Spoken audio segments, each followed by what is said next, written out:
കേന്ദ്ര സംസ്ഥാന സർക്കാരുകളുടെ മത്സ്യത്തൊഴിലാളി വിരുദ്ധ നയങ്ങൾക്കെതിരെ മത്സ്യത്തൊഴിലാളി കോൺഗ്രസ് പ്രക്ഷോഭത്തിലേക്ക്. ഫെബ്രുവരി 15 വൈകിട്ട് 4 മണിക്ക് ആലപ്പുഴയിൽ മത്സ്യത്തൊഴിലാളി കോൺഗ്രസ് സമരപ്രഖ്യാപന സമ്മേളനം നടത്തും. AICC general secretary KC Venugopal MP സമ്മേളനം ഉദ്ഘാടനം ചെയ്യും. കോൺഗ്രസ് വർക്കിംഗ് കമ്മിറ്റി അംഗവും മുൻ പ്രതിപക്ഷ നേതാവുമായ രമേശ് ചെന്നിത്തല MLA മുഖ്യാതിഥിയായി പങ്കെടുക്കും. ഏറ്റവും രസകരമായ കാര്യം, CPM-ന് ഖനനത്തിന് 2 നയമാണ്. കൃത്യമായി CPM നയം വ്യക്തമാക്കണം. കരിമണൽ ഖനനത്തിലും ഒരു നയം, കടൽ ഖനനത്തിന് വേറൊരു നയം.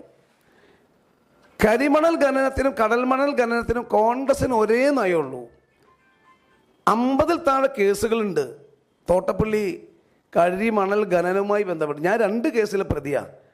തൃശ്ശൂർ ജില്ലക്കാരനായ ഞാൻ ഈ തോട്ടപ്പള്ളിയിൽ വന്ന് കരിമണലിനെതിരെ സമരം ചെയ്യുന്ന ആളുകളുടെ കൂടെ രാഷ്ട്രീയ ജാതിമത വ്യത്യാസമില്ലാതെ, പ്രദേശ വ്യത്യാസമില്ല സമരത്തിൽ പങ്കെടുത്ത് ഇപ്പോൾ 2 കേസിലെ പ്രതിയാണ് ഞാൻ അടക്കമുള്ള ആളുകൾ.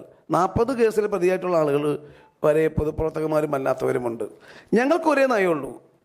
കടലിൽ ഖനനം നടത്തുന്നതിനും കരയിൽ ഖനനം നടത്തി കരിമണൽ ഖനനം നടത്തി തീരമില്ലാണ്ടാക്കുന്നതിനും പിറന്ന മണ്ണിൽ നിന്ന് കരിമണൽ ഖനനത്തിലെ ഏറ്റവും വലിയ ദുരന്തം തോട്ടപ്പള്ളി